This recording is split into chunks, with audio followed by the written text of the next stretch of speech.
So you are currently employed and you are currently a member of the compulsory provident fund of your employer. So what exactly is a provident fund? A provident fund is a compulsory retirement vehicle where you contribute and sometimes your employer also contributes towards your retirement savings. So what happens when you leave the employment of that employer? You are forced to move the funds from that provident fund. Now, unfortunately, 90% plus of employees want to withdraw the funds from the provident funds, thinking that it's just a savings account, the money is there, it is available, why not use it? We would strongly urge that you first get very good financial advice before completing withdrawal forms and submitting that claim. There are multiple reasons for that. The biggest one is that firstly you will pay tax on that money. You got some tax benefits when you saved into the provident fund, and by making withdrawal from the fund you effectively unwind that tax benefit and have to pay some tax.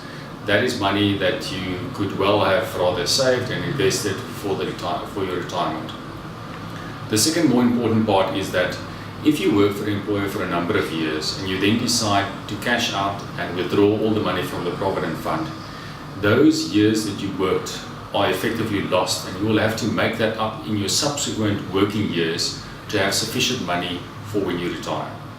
At the moment, a rough calculation, if you want to retire, you need to have 16 times your current year's salary saved up in retirement assets.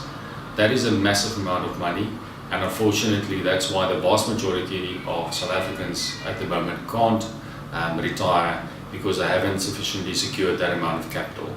So again, we please urge you to get very good financial advice before making a decision to cash in your provident fund.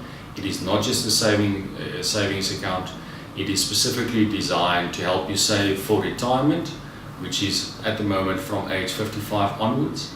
And please keep in mind that if you had to use the money before age 55, there would be unintended consequences, and you need to be aware of what those consequences are to be put in a position to make a very informed decision.